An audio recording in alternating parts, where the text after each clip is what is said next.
So now be careful what you say because we have a record. Well, I'm just going to welcome everyone. We're getting started. I'm going to immediately turn this over to Nolan. We've got an interesting PLC today, a couple of different things we're doing. We wanted to send you, there's a lot of data that we're sending you on purpose because at this point and where we're at on the job training applications, we're finding people could use quick links. So we're going to be doing a lot in that arena. So we wanted to send to you copies of all of these links so you'd have them in one place. And then we're going to go over a couple of other things. So with that also, we have a PowerPoint that we're using so to demonstrate that. And we have some polls. So with that, I'm just going to turn it over to Nolan. Okay, we like to do introductions at this time. I have a problem on my screen because I can't really see who's in the meeting. So I guess I'll ask Mike to help me out. First of all, I'm Nolan Curtis. I'm partner with Mike Sinew and Steve Fenton, who I'm not sure if he's on today's call. He had a conflict, but we want to all say welcome. We've been working together, as you know, a long time. But I'll turn it over to Mike to introduce himself and to call on people to introduce themselves. Okay, I'm Mike Sinew. I facilitate the PLC with my partners, Nolan Curtis and Steve Fenton.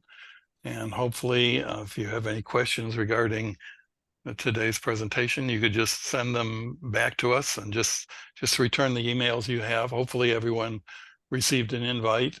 If you haven't, you can send your contact information to me, or if you don't have my address, it's ksujttab at ksu.edu. But hopefully you've all got those and you'll be able to refer to today's presentation. Nolan, do you want to introduce everyone? Well, again, Mike, I can't see who's here, so okay. I don't know how to. Okay. Well, let's go through this. We've got 24 people, so we got quite a few people. Why don't we start? Why don't we go around real fast? And I'm sure we're going to be a little challenged because with the PowerPoint up, we don't have everyone on the full screen. So let's go with Cynthia. Cynthia, do you want to introduce yourself? Good afternoon, everybody. My name is Cynthia Davis.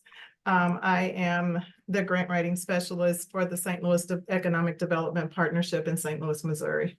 Great. Okay, let's go with Bruce. Hey, Bruce. Hello, everyone. My name is Bruce Mendelson. I'm a resource development coordinator for the Mass Higher Central Region Workforce Board in Worcester, Massachusetts, home of the world champion Boston Celtics. All right. We just talked to someone from what was a fan of the LA. Yeah, we're insufferable. Sorry. Jason. Oh boy. Well, I'm in New York City here at City College in New York. We're hoping that the Knicks will be in that rare air sometime soon. Congratulations, Bruce. With the Wrangle Initiative here at City College of New York, Workforce Development here in Harlem, New York City. Thank you. Hey, thanks, Jason. How about David? Hey, David. Hey, good afternoon, everybody. I'm David Cantu from the city of San Elizario, and that's in far west Texas. Okay. I've been missing some of these for a while, but I'm glad I can join in today. Good. Alexandra.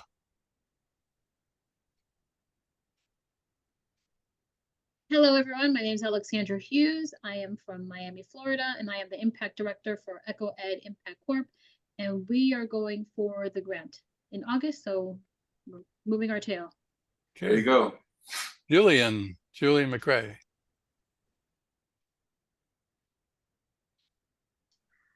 Yes, sir. I'm Julian McCrary out of Louisville, Kentucky.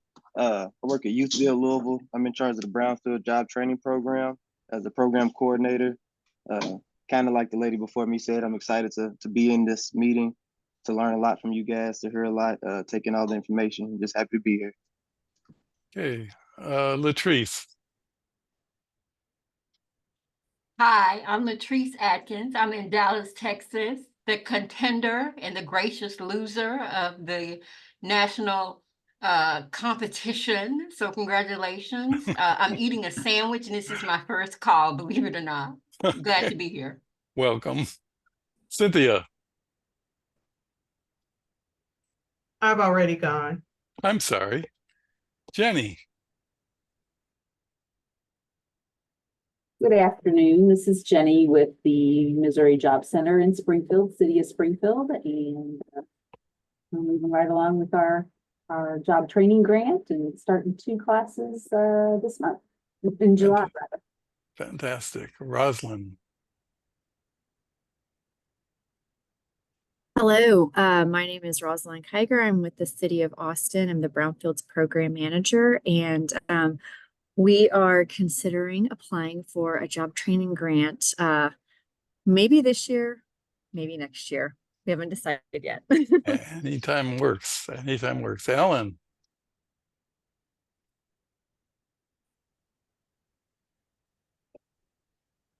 Alan Lamb.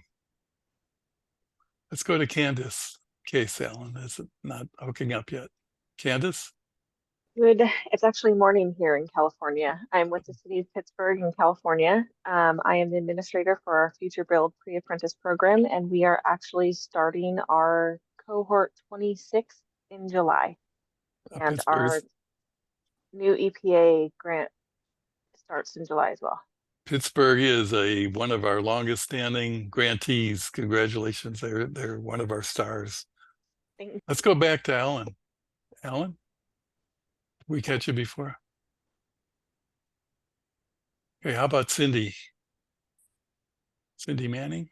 Hello, I'm Cindy Manning from West Virginia. I work for Coalfield Development and I'm the Grants and Program Manager. Okay, Karen. Hello, this is Karen Govan. I am from Detroit, Michigan, with my side, formerly Southwest Economic Solutions, and we're here and we're going to be writing for the grant in August. Fantastic, fantastic. Mindy. Hi, everyone. I'm Mindy Tremblay. I'm from the Employment Skills Center in Carlisle, Pennsylvania, this South Central Pennsylvania.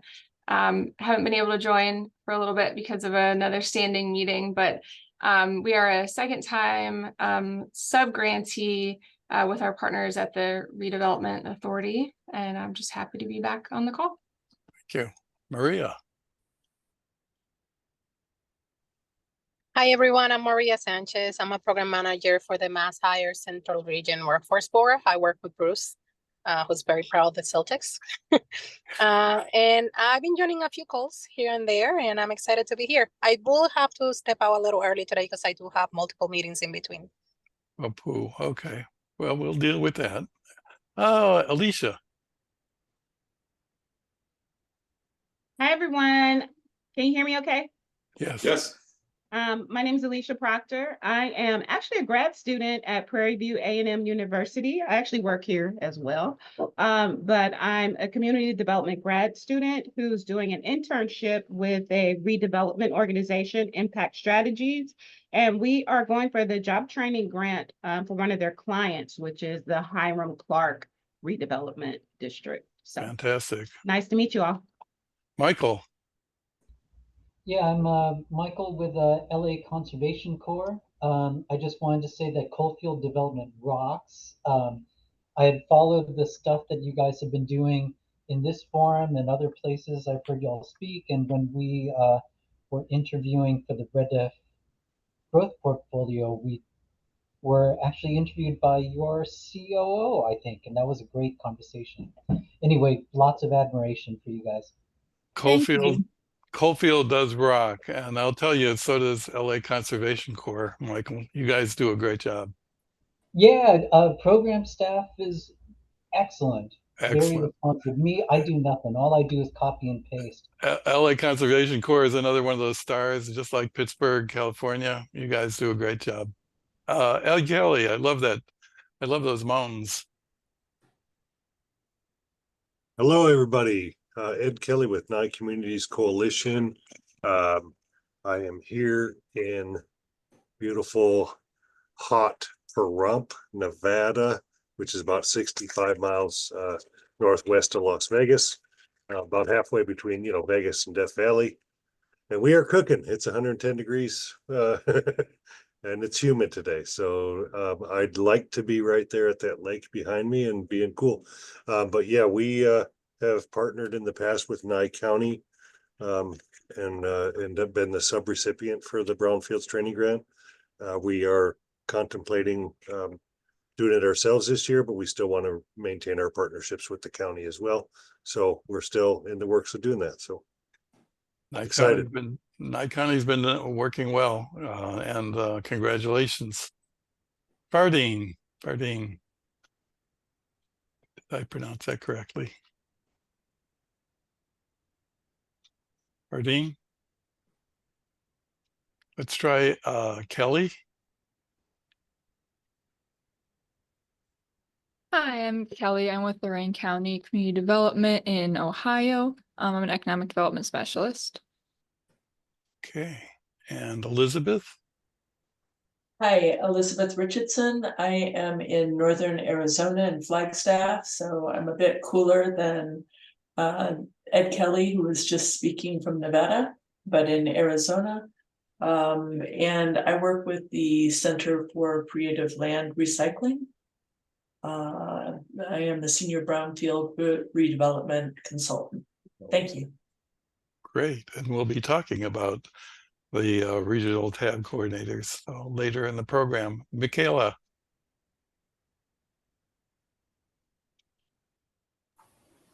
Hello, can you guys hear me? Yes. Yes, ma'am.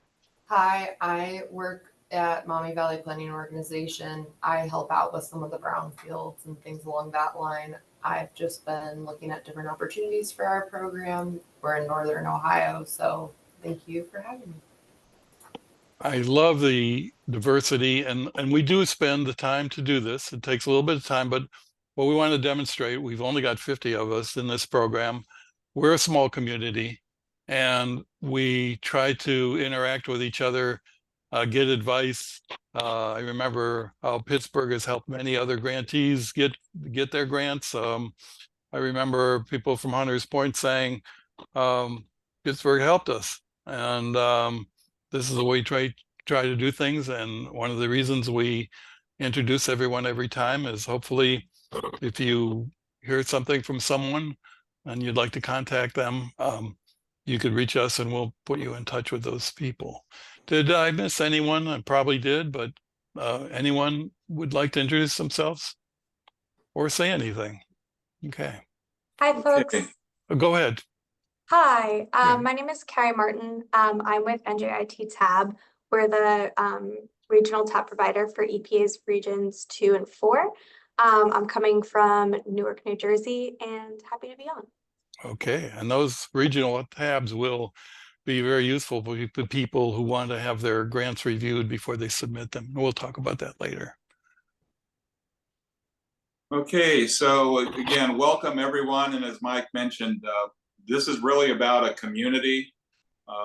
We are all partners. And so if you hear something from someone or find out someone's program has some interesting issues or outcomes or solutions, we urge you to get in touch with them. It works best as a peer network. And that's really the power of this group. So I blame Mike for being behind this and supporting this for the last 30 years or so, or however long he's been going. And again, I want to give him my gratitude. This is his 304th consecutive PLC session. So everybody take a moment and breathe that in. And so again, it is a community. It's a strong community. Mike, Steve, and I are here to assist you any way we can. Behind the scenes, we have Tim Hunter, who's helping us with all of our IT issues. And so if things go well, it's because of Mike, Steve, and Tim. If things get a little bit on the draggy side, it's probably because of me. So with that, we'll go forward and say welcome. This is our 4th monthly PLC call of this cycle. And that's, we've transferred, as you know, we were HMTRI, and now we're under KSU TAB program. And so we continue these on a monthly basis for the learning community. And so in this one, we'll be reviewing highlights from EPA's fiscal year 25 request for job training applications. And so along the way, we'd like to present some helpful hints for submitting a successful application. So if you're on this list, you receive reminders and links to our scheduled events. If you did not receive a reminder for today's event, then please send your contact information to jt-tab@ksu.edu, and that link is in your notes. If you'd like to be removed from the PLC list, please return the email with remove in the subject box. And just as a reminder, the statements that we make during the webinar or in post-session notes do not constitute official EPA advice, interpretations, or positions, but we're try to be spot on and give you the best information that we can. So before we begin, we have a few questions to ask you, and this will help us gain a better understanding of where you are in the application process. So Tim, if you could put up the first poll question, please. Okay, so take a minute to respond to the questions on your screen, and we'll check all the boxes that may apply, and in a minute or two, we'll have the results.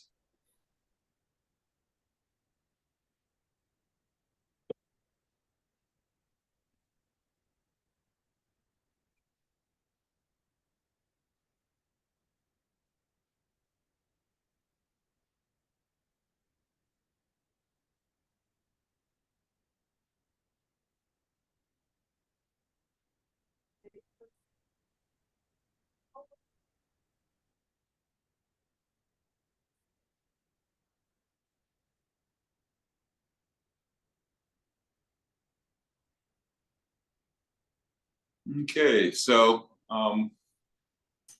there you have it. So again, we had a number of people who attended the first webinar we put on establishing a program. Many of you were able to take advantage of the EPA program.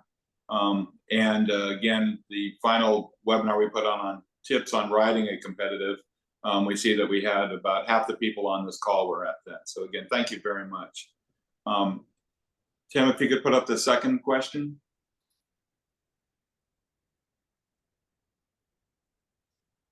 Okay, so again, if you could just take a moment and respond where you are in this process.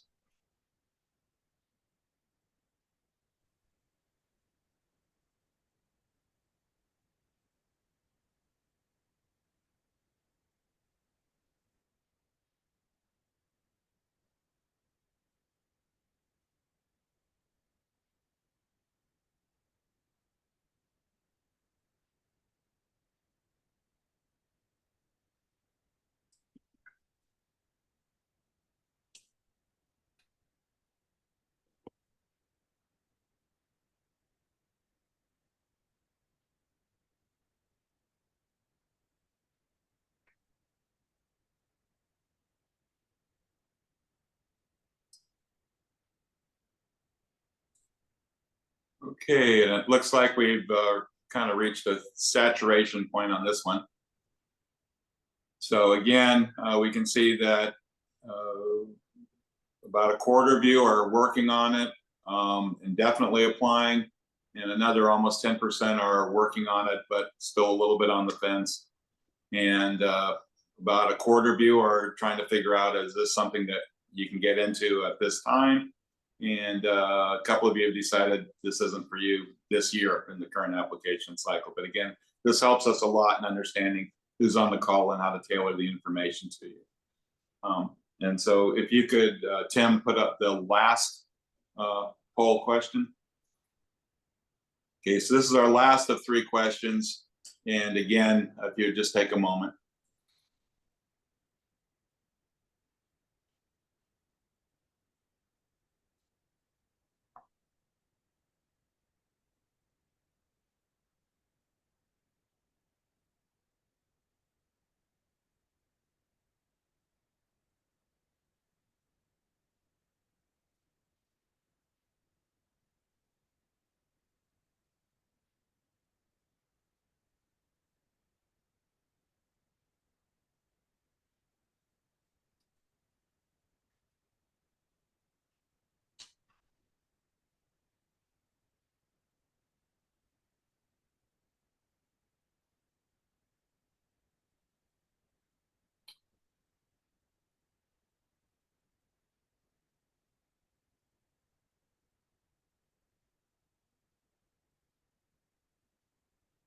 Okay, and it looks like we've reached our saturation point on this one. Again, we look like we're almost equally divided between current job training grantees and those of you who are aspiring to be job training grantees. So again, thank you very much. This helps us understand our audience better and helps us to design and tailor the information to better serve you and give you the information you need. So again, thank you very much for taking part in those questions. So in brownfield job training news, thank you, Tim. Since the last PLC, lots has happened and regarding this new round of benefits. And so today we're going to identify numerous publications, webinars, and websites that we think will be useful in developing your job training brownfield applications and responding to the request.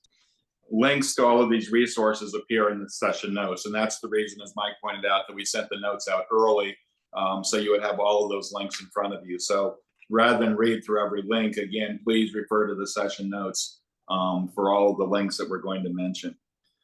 Recent events: on May 17th, EPA posted the notice of the funding opportunity, or NOFO, on grants.gov with a closing date of August 15th. And an estimated $14 million is available to fund the cooperative agreement grants for a period of up to 5 years. And so the grants are up to $500,000 each, up to 5 years. On May 23rd, we hosted a webinar establishing a successful brownfields job training program that some of you attended. And this addressed critical components associated with starting and implementing a successful development program.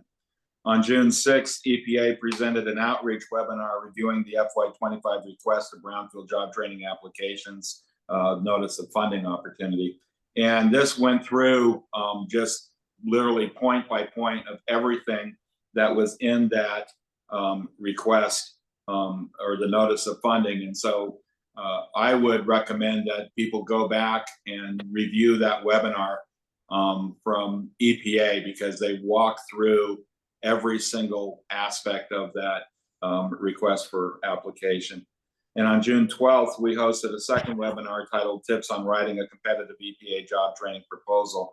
And we presented tips for applicants as they plan to write their job training application. And this was different from the EPA webinar in that we've been able to gather comments both from EPA reviewers and from grantees over the past several years. And so we were able to point out some of the things that were, you could view them as positives or as negatives in terms of what was included or not included, or what got the attention of the reviewers and where they might have subtracted points from the possible point totals. And the recording, slides, and accompanying notes are available for all of these events at our KSU JTAB website. And we'll be discussing these in the PLC today. We'd like you to mark your calendars for some upcoming events. On Wednesday, July 17th, the last PLC before applications are due, we'll be presenting do's and don'ts to supercharge your job training grant application. So again, we'll be back to our regular schedule of having these on the third Wednesday. From July through August 7th, the regional tab job training consultants are available to review draft applications. And so contact them ahead of time to let them know that your application is being submitted for review. And again, you need to give them time to review it. So don't wait until the day before the due date or the due date to have them review it. They need about a week. And so again, if you could get them your application on or before August 7th, then that gives them time to review it and get comments back to you, and gives you time to actually respond to their comments. On August 15th, the big day, that's when the final fiscal year 25 job training applications are due. So whatever happens, don't be late. Submit your application on time through all the mechanisms that are outlined in the RFA. And we're asking you to save the date, August 21st, and this will be our KSU JTTAB virtual all grantee meeting, exploring training resources. So we're not able to have everybody come out to Virginia and see us, but we will be doing a virtual all grantee meeting. We think it's going to be resource heavy on training, or we know it's going to be resource heavy on training for all of you grantees. And so this year's meeting will explore current and cutting edge resources available to grantees as you implement your training program. So again, that's August 21st. We'll have the virtual all grantee meetings. And then on Wednesday, September 8th, the PLC pivots to assisting current grantees implement their programs. And so our agenda then will be looking forward things to do now. So you'll have your results by then. And so we'll be focusing then on those grantees that have programs or got grants for programs and what they need to do. And each session, we like to share some frequently asked questions. And so these are questions of interest that have been raised by participants. And so the first one is there a list of past grant recipients by state available and the types of projects they've worked on? And so EPA's grant fact sheet tool tracks past and current JT grantees with links to information about their programs. And the link is in your notes. And we produced a certified employee finder when we were HMTRI. It's accurate up to about 2022, 2023, but it identifies current JT grantees, including the curriculums, certificates, and services they provide to participants. So this is useful because you can see what was funded, what wasn't funded, but that range of services they provide for their target audiences. And that link is also in the notes. Then there's a question, is there a map of where brownfields are located? And EPA has a cleanups in my community map, which identify brownfield sites. And you can also contact your state brownfield program. They maintain an online database of brownfields. It's important that a brownfield site is located in the area being served as it influences the curriculum being offered. And there's also a program called PEER, P-E-E-R, out of the KSU TAB program, which is very helpful with this because it zeroes in even closer towards the neighborhood. And we have some information about that later in the call. How does the presence of brownfields influence the curriculum? Well, the eligible curriculum is limited to training which facilitates the inventory of brownfield sites, site assessments, remediation of the site, and community involvement or site preparation. And EPA has published an extensive list of eligible training topics. So we have a link there.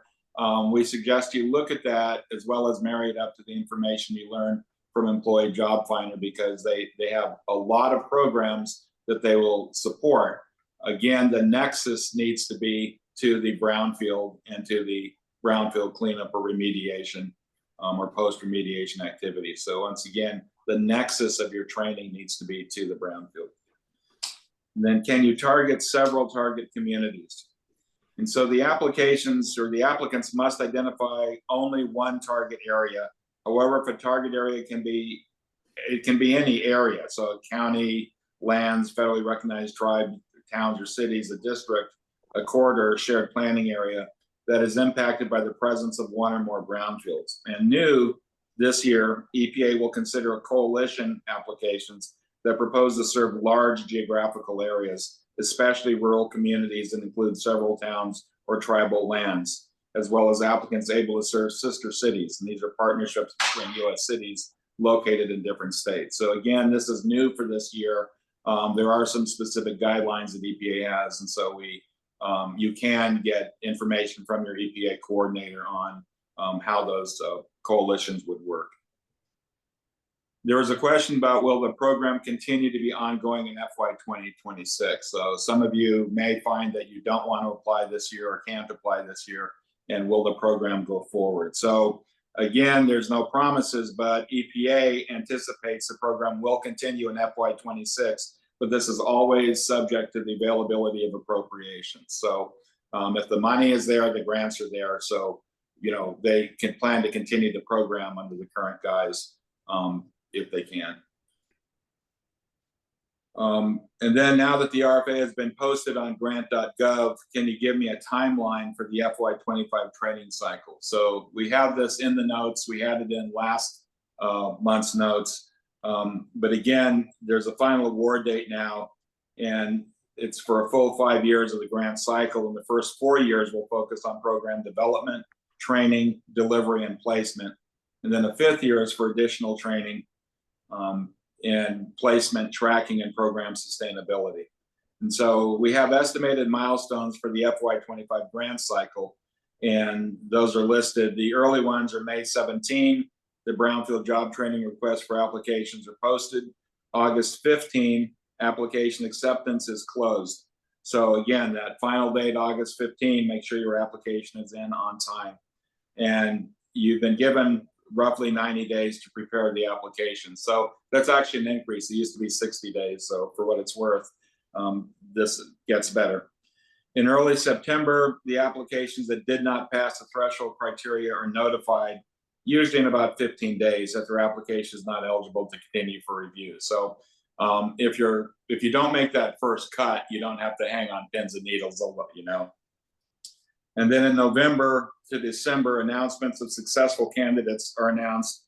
And that's usually about a 3 to 4 month cycle. And unsuccessful candidates have an opportunity to review their application with the regional training coordinator. So even if you're not accepted at this point, you will get a critique on what they viewed in your application as being strong or less than responsive. And that should give you a really good head start and jump start on applying in the next round. And so in the first and second quarters of 2025, the grant packages are sent to successful applicants for acceptance and return to EPA. So at this point, even though you've been given the award, you still have to finalize it with EPA. And so there has to be an agreement between your organization and EPA on all the things you said and all the things they said.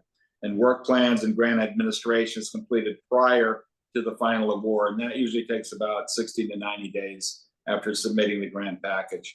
And then funds are available for training are released before September 31, 2025. So again, it's a long road, but it's worth it if you get the grant, as a lot of your fellow grantees can testify or attest to. And then in the third and fourth quarters of 2025, training cohorts begin with program refinements, partnerships, placement development. You continue those training cohorts 25 through 29. And there's requirements under training and placement progress with the ACRES or ACRES reporting quarterly, and considerations regarding program expansion, improvement, sustainability. And you'll have all those puts and takes where, program changes based on community changes that you work through with your EPA coordinators. And then in 2030, placement, funding development, and program continuation is considered as the completion date of the grant approaches, and final placement, tracking, program continuation plans, and grant wrap up through 2030. So again, that's kind of a long schedule, 5 years, but again, plan for it. And as you apply for the grants, we certainly encourage you, if you can apply, to do it, because the feedback is worth it. If you make the cut, that's great. If you don't make the cut, the feedback is invaluable for you to develop your grants going forward. So with that, I'm going to turn it over to Michael. Thanks, Nolan. There was a question that Alexandra had about that 5th year.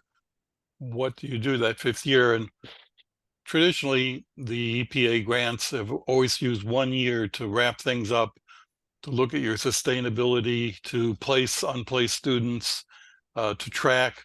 The RFA would like you to track for at least a year, preferably for many more, but they use that last year for that. Another addition to what Nolan suggested, if you look at the RFA, most of these grants are 5 years, $500,000 over 5 years. But when you read it carefully, it can say up to 500,000 and up to 5 years. So you may decide you are going to have a 3-year grant, or you may decide you're going to spend 300,000.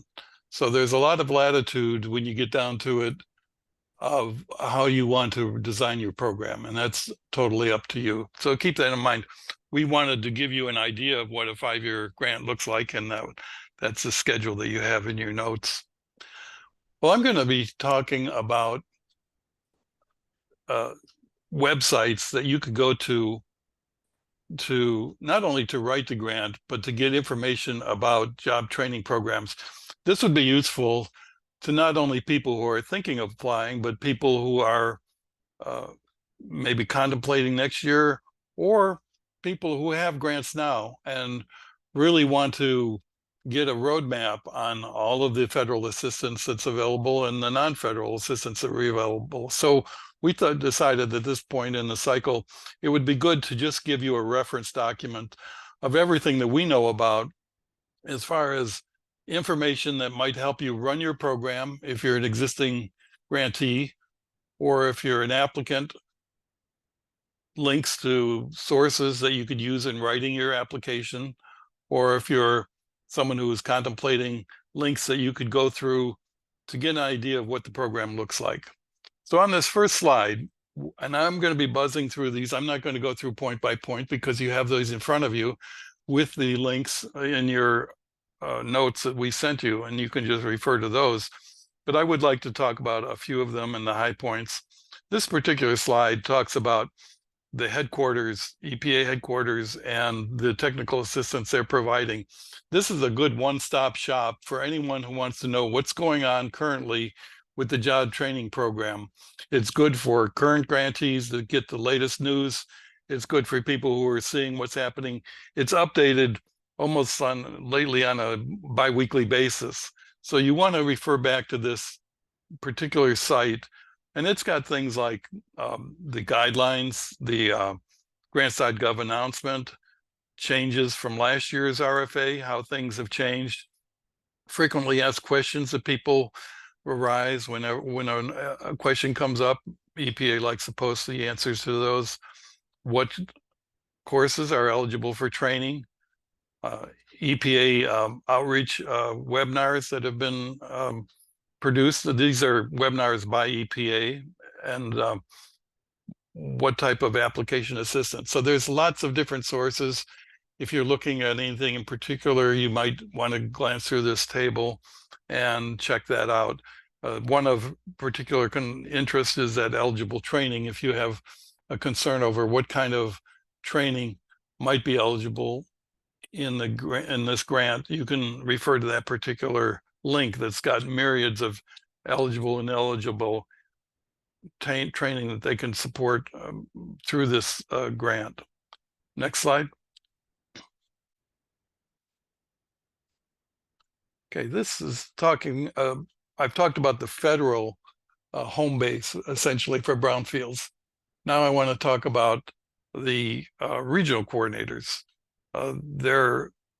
These are regional coordinators who like to track your grants, encourage you to apply, and are there for you, except for right now.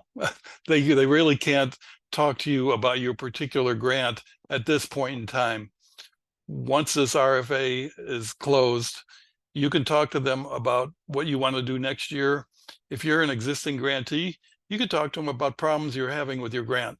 They are the first line of contact that our grantees have with the federal government. We have many grantees who are having a particular problem. Who do they go to?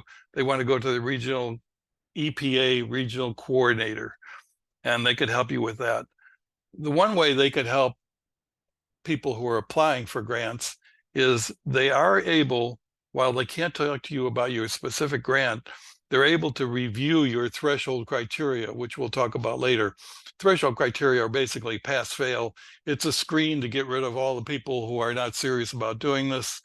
We'll talk about that pass fail, but you may have a question about your pass fail, whether or not you would pass or not pass fail. So this is something that you can talk to your regional coordinator about. You could send them where you're at as far as your pass fail. You could also ask them questions about the application if you're not sure about it, as long as it's not talking about your specific grant application. But they could help in that instance. EPA also has on this slide that I have up is maps and database applications that you'll find that helpful if you're developing a grant application. This is really helpful, again, to existing grantees. You may not even know about some of these maps that EPA has developed. Many of them are brand new. For example, the Inflation Reduction Act has a great map of disadvantaged communities. It identifies all of the disadvantaged communities in the country. You just put in your state or zip code and it'll pop up your disadvantaged communities. This may help you if you've got an existing program going. It's got CGIS and EJ screens. These are very more analytical maps that tell you about your specific target community or zooming in. And again, what's kind of interesting is just put in your zip code and see what's around you. Cleanups in my community, which is really a fairly important site. It talks about what cleanups are happening in your community. Again, you could put your zip code in and it'll tell you what's going on, what grants are available in your community. This is useful not only for existing grantees again, but aspiring grantees when you're looking at your target community, where cleanups are going on. It's also useful in finding out who the potential employers may be that you're going to want to recruit. Another interesting site that we've got here is a link to the state brownfields programs. Again, whether you're a current grantee or an aspiring grantee, and you want to talk specifically about where are the brownfields occurring, what's happening in my community, you can go to this link and it'll give you contact information for your state brownfields program managers. And these are the people you're going to want to talk to them anyway. You're going to want to find out what's going on, who you could be linking to, and who can give you contact information. Another highlight of this particular slide is fact sheets. For those of you who want to know what's happened in the past, who's gotten grants in your state, how long have the grants been, you can go to the fact sheets. That will also give you a link to all of the assessment, cleanup, on multi-purpose grants, which are the people that are actually doing the work on the ground. And that will help you identify brownfields in your community. So we can go to the next slide. So we've talked pretty much about offerings from the federal government.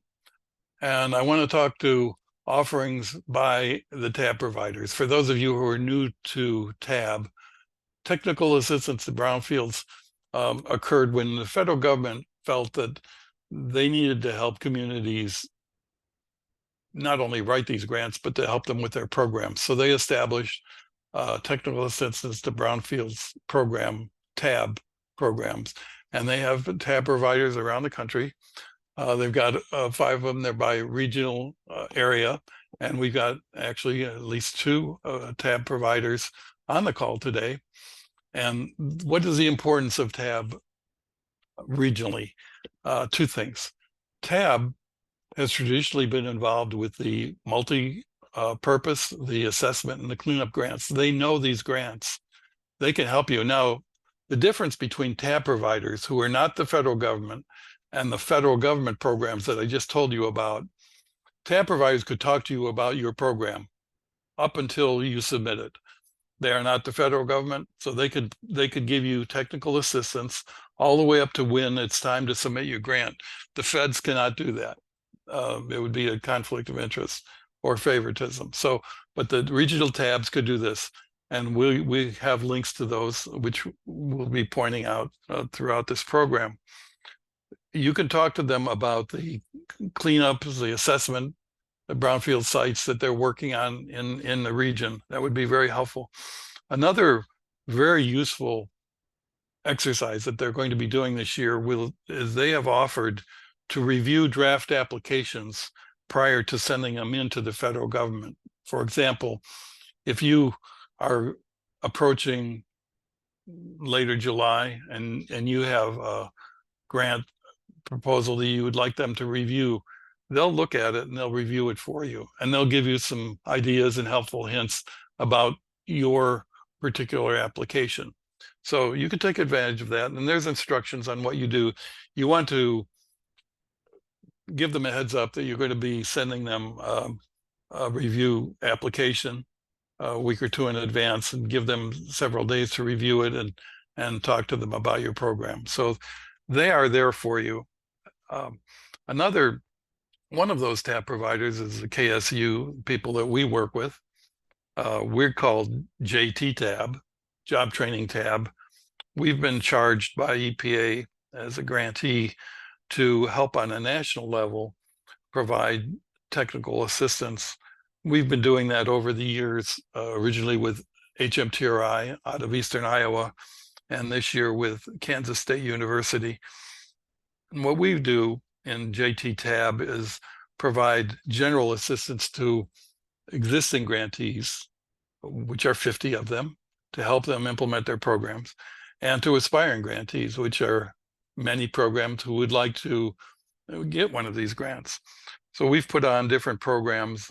We call it JT 101, setting up a program, the components of successful programs, JT 201, responding to this particular RFA. And again, those of you who have programs already established may want to go back and look at the notes. All of these come with little manuals that go with them. You may want to look at JT 101 and see if there's something new that you may want to catch up on. We do JT 201, which are respondents, and about 30% of you have attended that, on how to write the RFA. We also do these PLCs.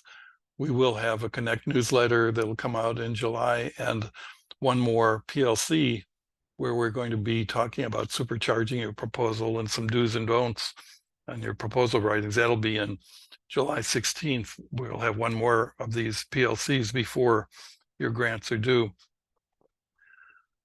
One of the important things are that KSU provides is examples of successful job training programs from FY23. And you'll see that on this list if you go through that and look towards the bottom of that particular slide. It says KSU also provides examples of successful job training programs. They have, through the Freedom of Information Act, obtained 5 of the FY23 applications, which were successful, and they're very good. And you can actually look at those applications and see what they did, how they did it, and the format they used. Now, keep in mind that those are FY23s, so you can't go 100% by those. They give you a good idea of the thoroughness of the applications, and there are some changes between 23 and 25. So keep that in mind, but they are there for you to look at. There's also there an interesting webinar that was done by University of Connecticut, KSU, and Region 1 that actually talks about the proposal writing process. What we've done, and you see today, is we've tried to gather all of this information on what's out there in one handy place. So for either for now or in the future, take these notes and keep them handy, because if you ever need to look for an information source, you'll be able to go right to it. So let's go to the next slide.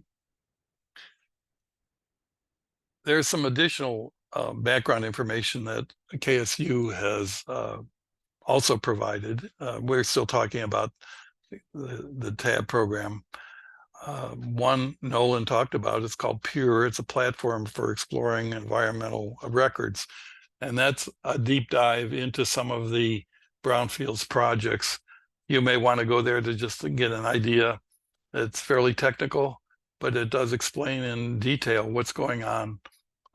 It is essentially peers into the brownfield projects that are going on.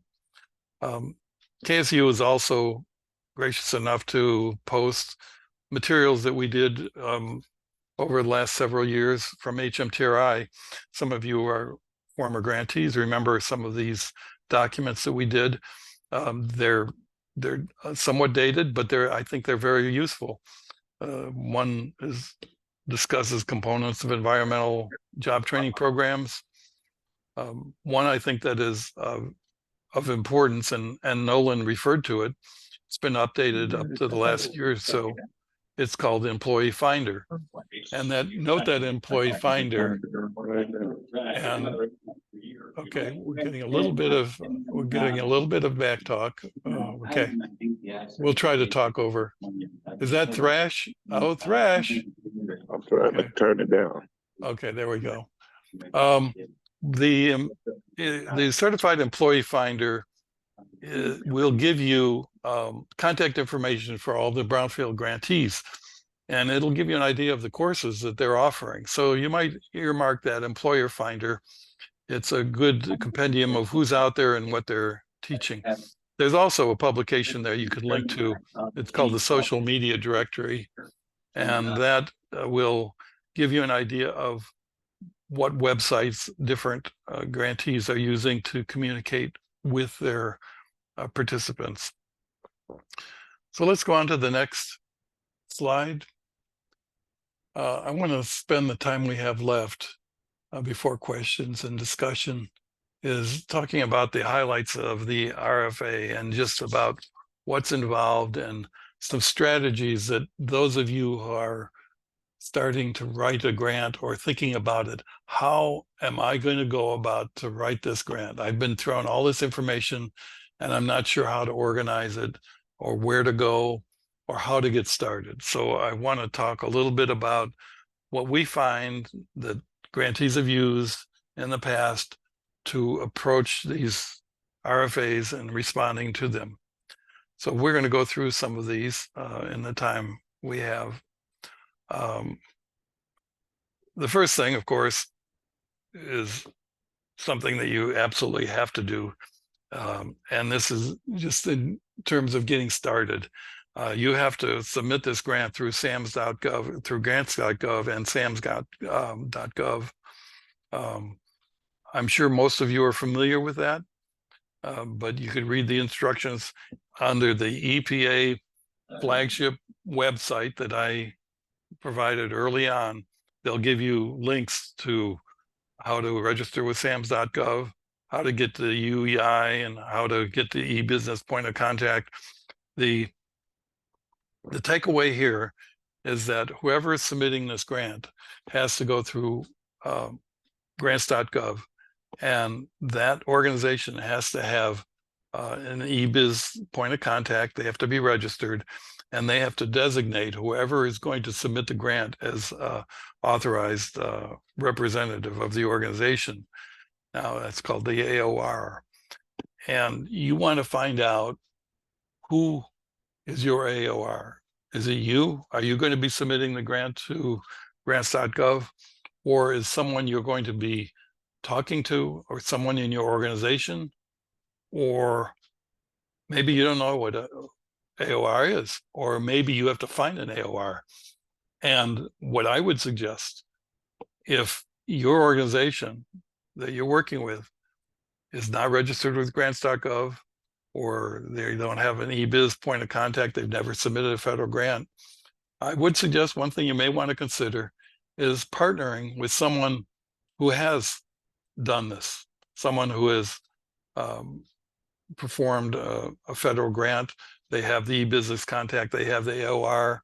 An example of this might be, for example, the county of, I'll say, Durham, North Carolina, who may have submitted many programs, but they don't have real interest in doing the program, but they would sub-grantee to Durham Tech, which is a community college. That could be your organization, not Durham Tech. It could be any county government. It could be someone who is familiar with submitting federal grants. Doesn't have to be a county government. It could be a Goodwill. It's someone who has submitted federal grants before. It could be a CDC organization. And you could go to them and say, we would like to start this grant in our community. We just don't have the wherewithal to do perhaps the accounting, the federal tracking that's required. We don't have the wherewithal to submit the grant, but we could run it. You may want to consider, just put this in your bag of tricks, of being a sub-grantee to that organization. And under that, you would be responsible for all the things that the grantee is. You would be receiving money through the county or through whoever the submitter is. They're the fiscal agent. They would pass through to you these responsibilities. You would have all the responsibilities that a primary grantee would have, but you don't have to worry about dealing with the federal government in terms of submitting the grant or doing the fiscal responsibility. You would report to that person who did that. So it's just something to consider. If you're a novice to this, and you're not prepared to go out on your own, I would also add, we have had grantees in the past who have sub-granted under a bigger organization. I could name a few case in points. One would be, and I don't know if it's the exact situation, but OAI, a very successful and long-term job training coordinator. They were originally with a university, and then they decided they were going to break off on their own. Actually, another one is Cypress Mandela Training Center in San Francisco. They were with a different organization as a sub-grantee. They decided to go off on their own. For those of you familiar with this program, these are very successful programs. They've been job training grantees for 15 years plus. They've gone on to expand to other grants, but they got their started as a sub-grantee and then blossomed and grew their organization as a result of that and moved on. So it's just a hint. And even some of you who are grantees now who may be a sub-grantee to a larger organization, you may find yourself expanding and decide you want to go off on your own and submit your own grant. So that's that relationship between getting started and making sure you can pass the threshold criteria. Let's go on to the next slide when we're going to be talking about passing the threshold criteria. These points are fairly straightforward with a few exceptions. As you go through them, it's almost, we can do this, we can do that. It's basically supplying information. As I said earlier, you don't have to go up to 5 years. You don't have to go up to $500,000. You can do any combination. So that's something that's up to you.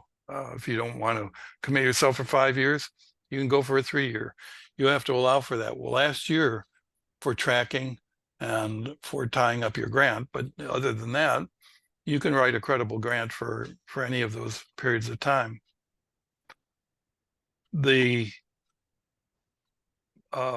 elephant in the room in passing a threshold criteria, and passing threshold, as I said, can be reviewed by EPA regional coordinators to see if you pass. They'll tell you this passes or this doesn't pass or I have a problem with this. They're capable of doing that. So you'd like to get them your threshold criteria as soon as possible. But here's the big elephant in the room. It's this number 7, which is training curriculum chart, indicating the cost of each course. Now, this is a bugaboo, really it is, because the curriculum chart, it doesn't appear in the threshold. In the threshold, what you have to do is refer to it where in your narrative. Now, we've got 3 parts. Remember, we've got the threshold, which screens who's going to go on to further evaluation. You've got an information sheet, which we're going to talk about. And then you've got the narrative. Well, in a threshold, they would like you to point out the curriculum chart. And unfortunately, when you look at that chart, which we'll talk about in a little while, you've got to give them a lot of information. You've got to tell them what your courses are going to be, how much they're going to cost, the page numbers, where you're referring to them, and the ranking criteria. So you really have to fill this chart out. It's kind of a chicken and egg thing. You have to fill out the curriculum chart before you can fill out the threshold criteria, because you're going to have to decide what courses you're going to be trained. You're going to have to get the cost of those courses and the percentage of the total grant that is in your courses. So we're going to talk about that again when we talk about filling these charts out. But that's, as far as threshold, the rest of it is pretty easy to do. The last thing, number 8, identifying your target area, is a little tricky because, again, you're going to be determining that in community needs when you write your narrative. And that target area, you're going to have to spell it out in your threshold. So other than that, threshold is pretty easy to get through. And again, you can get some guidance on whether you pass it or not, but with those 2 exceptions. So let's go on to the next slide. These are some of the tips that you might consider when you're writing your threshold, which I've already repeated many of them already. Let's move on to the developing narrative information sheet. It's really 3 sheets. And as I said, that's correct. You're in the right slide. Developing the narrative information sheet, which is actually 3 sheets. And all this really is, it's almost like a PR sheet. When you go to those information sheets that I referred to a lot earlier, that EPA publishes for all the grants, a lot of the information here is eventually published there. It gives you background information. It's a summary of your project. Don't try to explain what you're going to be doing, just answer the questions. They're basically just asking you the important questions of a target group, the grant type, the funding, what kind of requests, the population that you're serving, contact information of who's going to be the contact person who's going to be trained. One thing about that, and we'll talk about that in just a second, is the other factors, which is part of the narrative information sheet. You could go to the next slide. This is talking about other factors. Okay, writing the narrative. Oh, okay, developing the information sheet. Okay, there we go. Number 9. It's called other factors. I would say the only thing really that I want to comment on in the information sheets, which are those 3 summary sheets about your project, is the other factors. It's a little table, and all it is check boxes, but it's important. And what's important about this is a lot of times these grants, when they review them, they're clustered. You've got a lot of pretty good ones. And how do they break the tie? They look to things like these other factors. And you always want to have a box checked. And I would suggest looking carefully at whether or not the applicant is seeking to serve veterans. I would say 90% of our, maybe more than that, of our grantees serve veterans. Carefully look over all of the other factors. You want to have as many checked as possible, whether you're a small rural community, whether you've, if you're new, I have to say, EPA favors new grantees. So those of you who feel overwhelmed because you've never done this before, check that box. It might give you a benefit of a doubt. For those of you who are re-upping or you've done this before, they're going to judge you a little harder than they will some of the new grantees. It's just the way the program's set up. They're encouraging new grantees and good performing existing grantees, whether or not you're a tribe. So check all of these, but definitely make sure if you're going to be serving veterans, check that box. Now, in your narrative, when you're writing these things up, and it doesn't have anything to do with the narrative information sheet, but you want to talk about other factors. We don't call them other factors. They're special situations. If you've got a special situation in the community, say you've got waste transfer stations, or you've got an overwhelming number of Superfund sites, or you've got some special demographic situations, or you're a woman-only program, or you're an ex-offender returning citizens program only, or you're working with a lot of ex-offenders, or you're working with particular ethnic groups, or perhaps non-speaking groups, English groups. You want to put that in your narrative because they're not checkboxes in the other factors, but they will be read. And it's something that you want to include in that narrative. So let's get into the narrative itself.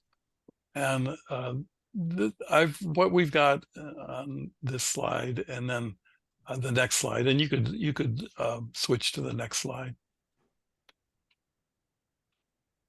We just gave you a quick rundown of the point totals. And what the the narrative is it includes the evaluation of the rank, we call it ranking criteria, and they actually assign points to each of those critical components that are up there. The takeaway on these are that you need to answer every question. If you don't answer a question, you get points deducted. At the end, they total up all the points. Answer every question. If it's not applicable on any of these, whether it's the threshold, whether it's the information sheets, whether it's ranking criteria, if it's not applicable, write not applicable, but definitely respond to them. And you'll notice on each of these, we call them critical components that they're evaluating you by, they have point totals. And some are weighted more heavily than others, and some are less weighted. But again, respond to them all and write as analytically as you can. Don't overwhelm them with numbers, but respond to all of them. I'd like to talk a little bit in this section, and what we're talking about here is how to go about responding to these ranking criteria. And as I said earlier, I might be asked the question, I'm starting out and I don't know how to start this program. I'm kind of overwhelmed by all this information. Where do I start? And what I would respond to that is start with the charts. Go through that RFA, and I'm going to talk a little bit about the charts, and start filling out the charts. And of course, the first one you're going to want to look at is the one that you need for threshold criteria. It's a training program description. It's going to be, what courses are you going to be teaching? And go to when you go to the RFA, take that chart out and copy it. You don't have to use their charts, but it's highly recommended because it's got all the information in it. And decide what courses you're going to be teaching, what level are they at. Fill out the chart. Now, that chart is a good learning exercise, and it's a good pathway on how you have to collect data. You've got to decide what courses you're going to be teaching. And to do that, you're going to have to go to your employers. You're going to have to identify people who might hire your students, and you're going to have to ask them, what courses would you like us to teach? Would you look at our candidates if they had these particular courses? Now, you have to have HAZWOPER, but in addition to HAZWOPER, what courses, if I had a graduate, what courses, if he had those credentials and certifications, you would look at him as a potential candidate. You want to find that out from him. Later on, if we ever talk about partnerships, you would want him to get that employer to try to become a partner, and perhaps put in writing that if you teach confined space, or if you teach RRP, or if you teach asbestos, I'll look at your candidates, because it costs $500 to get a cert on that. And you're going to provide me with a vetted person. I'll certainly look at them. So right away, you'll want to identify what courses you should be training. Now, after you do that, you're going to have to link up with a trainer and find someone. Now, again, there's no sole source. You're going to have to find a trainer and get an idea of what that course would cost for you to teach. And you're going to want to start filling out this table. And of course, 40-hour HAZWOPER would be, it's mandatory, and there'd be a certification, and you could find out what it costs to have that course trained, and you could start filling out the form. It doesn't have to be all at once, but that's a good start to your program, because that's the core. The core of your program is to produce graduates who will be hired. And the core, if you back that up, you have to find from the employer, who will he hire and what kind of training does he need? And once you answer those questions, you could fill out this chart. So that's a really good place to start. Fill out the chart. And that appears later in the negative under training program description, but that is, I would say, the number one chart that you want to fill out. We already talked about the other factors chart. There is what we call a community needs chart. When you look at that, community needs describes the community you're going to be working in, and there's lots of data that's required with that. That does not have to be filled out right away, but you do have to identify what community you're going to be training in. And that requires you going to cleanups by community, and it requires you going to the disadvantaged communities website that we gave you links to, find out where you want to be training. And it also may even link to your employers to let them know where you're going to be training and where these people are going to be coming from that they would want to look at. And ideally, the jobs would ideally be near the training sites where your participants live, so they could go to work once they graduate. So the community need chart is a good one to start filling out. We talked about that training program description, which I think is one of the most important charts. There's a couple of charts as we go through it. There's a budget table and an output table. Those you could put off till the end. I wouldn't worry about those right now when you're getting started, because budget is just, you're going to have to talk about how much everything's going to cost. You could fill that in after you've got the basic data that we talked about. Your outputs, you're going to be talking about what kind of people you're going to be enrolling and how many you're completing and how many are you going to be placing. Those can be filled actually towards the end of the program. But here's an important chart that you'll see in the RFA is a partnership charts. It talks about your partners, the type of partner, and the commitment that they've got. You want to start filling that chart out right now, because you're going to want to start accumulating partners, just like you've accumulated employers. Potential employers are your partners, but in addition to them, you're going to want to talk to partners who are going to be teaching your life skills training, maybe supplying lunches to your students. They may be counseling, they may be providing assistance with parole or legal system. So start filling out that partners chart. So we got a couple of charts right off the bat. You want to be working with that training program description, your partnership charts. So you're gathering your employers together, you're gathering your training program together. Another one is the leveraging chart. As you develop these partnerships that we just talked about, start talking about what they're going to be contributing to the program. And you could start filling out that chart on leveraging. And what that chart is just the status of leveraging, what they're going to be providing, and what the status of that is. You could fill that at the same time you're filling out your partnership chart. So again, you're filling these all out as you go. The last chart that I would suggest is a past performance chart, and that only goes for people who are re-upping, who would want to list all of their past grants, and that chart. So we're saying, if I'm getting started, what do I do? Get your partners, find out how you can leverage your program, fill those all out simultaneously, look at your courses you're going to be teaching. And then once you have the charts, you fill out the narratives from there.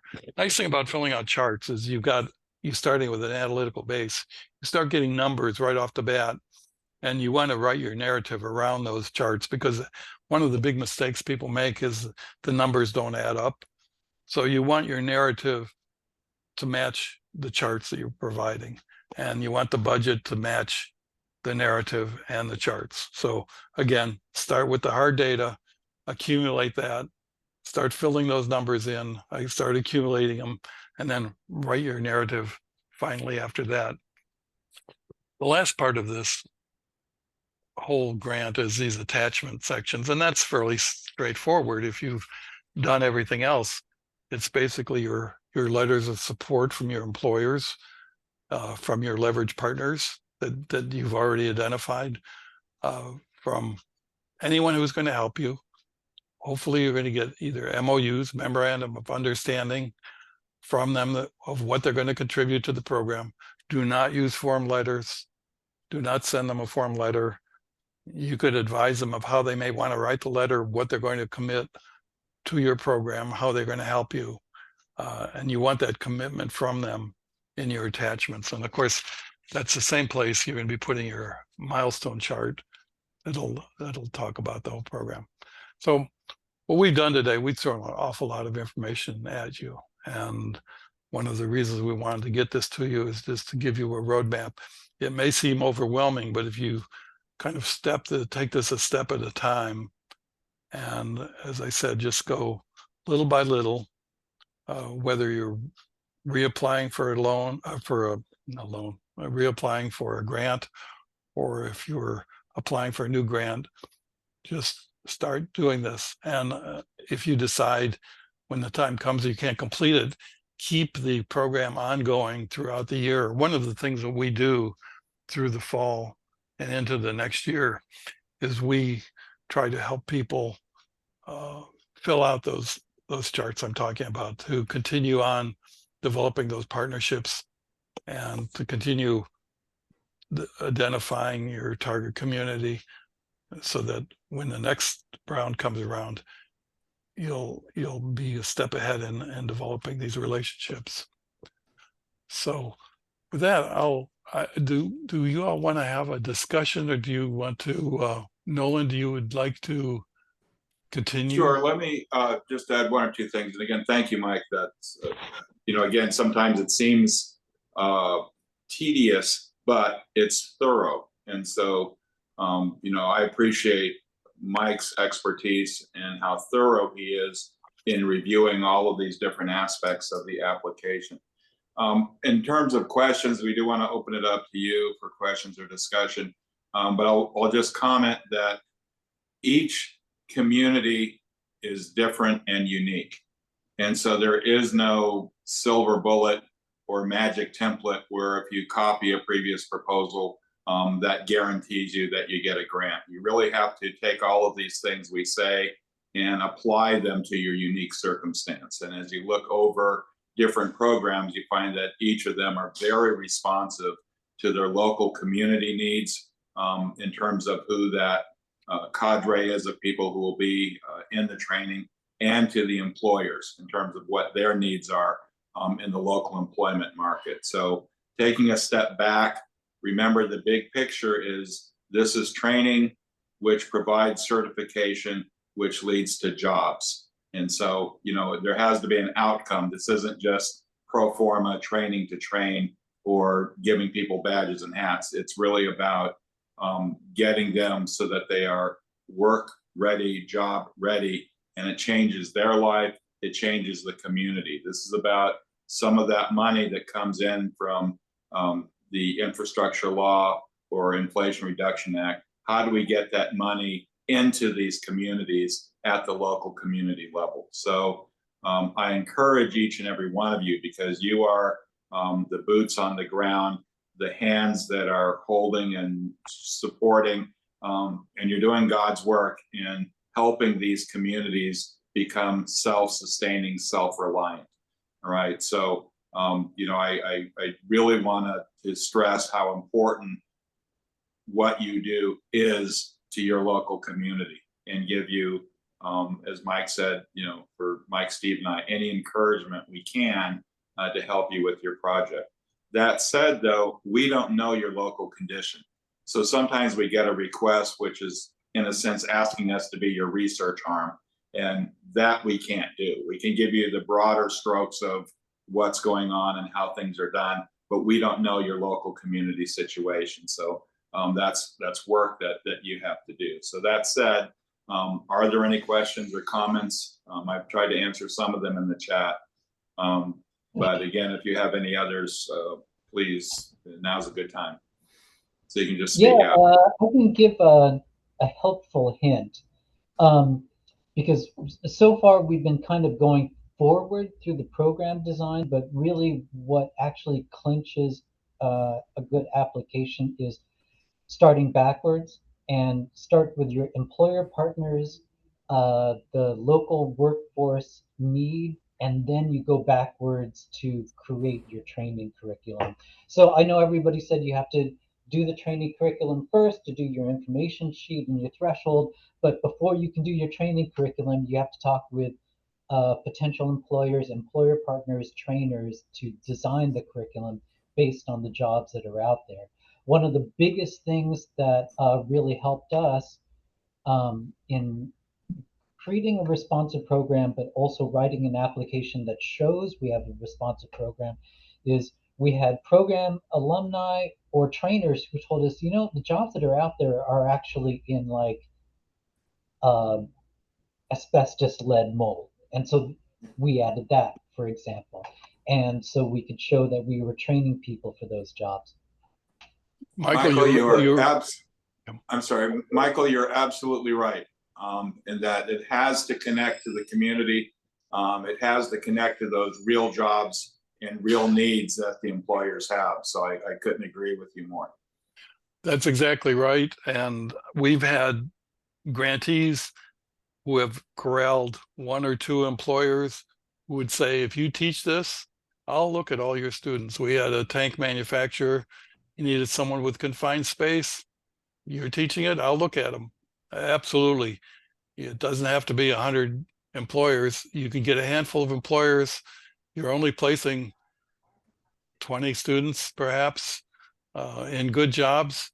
You don't need a lot of employers that will say, if you've got confined space, if you've got HAZWOP, we need people who could go on the hazardous waste sites. You train them, I'll look at them. And that's exactly right. You go backwards. Right. CDLs, everything. I mean, so really it's, and again, look at that EPA list of the different types of training that they will support. Again, if it has a nexus to your program in terms of the cleanup and follow-on work. Anyone else? We have a few minutes, so we, you know, the counter to that is we've had situations where someone would say, "Oh, we need someone in error monitoring." Well, no, that's not a cell because it's not on that list that Nolan just talked about. So that doesn't cover error programs. And one of the things is there has to be a link. Sometimes it's loose, but it has to be a link to something to brownfields. So it's something that if it's needed on the brownfield site, then it's something that you could train to, and that's important. right. And just realize that environmental justice can also be a very strong connective tissue. So these communities that have been harmed by past events, et cetera, so you can be, you know, forward-looking. And so we get questions about, well, what if it's solar panel installation or recycling, or, you know, these different things that you don't think are directly attached, but look at programs that are actively running and doing these activities, and it runs the gamut. So again, you know, you can contact them or just look in their proposals or look at their descriptions and look at, you know, what works and how they made that work in their community. Alexandra, I think you had your hand up. Yeah, I was taking a look at the sample charts. Don't tweak it. Those are the categories that they want to see, correct? Correct. Correct. If it's from the RFA and the notice, if it's the EPA, yeah, that's what they want to see. That's the data. Okay. Now I see I had asked a question, do the trainers need to be named in the narrative, or that can be later? The only thing that needs to be named are the partners? Well, you need to describe your training. There is a section on training program description. So you're going to have to say, we plan to teach course X, Y, and Z. Yeah. But I don't believe you have to name who the trainer is. No. You know, so you don't have to say Bob is training, you know, confined space. You just have to say we're teaching confined space, right? You know? And it can later change. So let's say when awarded, I'm not going to use that trainer. Right. I found somebody else, can it then be changed because it's not going to be named. And in fact, Go ahead, Mike. Oh, in fact, there's no quid pro quo, so you cannot, there's no sole source. So anyone who gives you information will not be the trainer unless they compete with 3 other people. If it's over $10,000 of training, for example, if you're going to be doing training and the training is more than $10,000, you're going to have to indicate to the potential trainers that you are going to have to go out on bids. You're collecting information. The only exception to that would be if you've already got trainers on board. We have some organizations that already have trainers on board, and they would, include them in the grant. But for the most part, you wouldn't know who your trainers are going to be. Yeah. So if you were partnering with say a community or technical college, they would have trainers. So you don't have to go out and rebid for those trainers. So those are the trainers of your community college partner, right?